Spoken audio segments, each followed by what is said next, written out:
ايه يا امان، لسه بتكتبي؟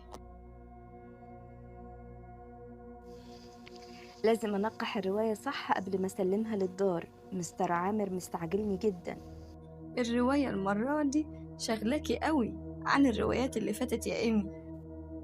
رواية إيزيس كانت أشخاصها واقعيين والحكاية من خيالي على شوية بهارات مني لشوية أحداث حقيقية، لكن المرة دي حقيقية بكل ما فيها. حاسة إني بوثق وببروز اللي مرت بيه نايا عشان هي تستحق إن قصتها تتعرف وتتفهم، حتى الناس اللي أذوها يفهموا إنهم غلط. طب هي حاليا عارفة انك هتنشري قصتها؟ هي عرفت أو لأ مش هيفرق معاها، هي عارفة إني الوحيدة اللي مصدقاها وده بيكفيها. طالما حطيتي الموضوع في دماغك هتفضلي برضو وراه لحد ما تخوضي التجربة بالكامل. بنتي وعارفاكي. أهو يا ماما انتي عارفة بنتك كويس، كده كده التجربة على وشك ظهورها للنور. بعد بقى ردود فعل القراء هعرف إني صح إني نشرتها ولا لأ.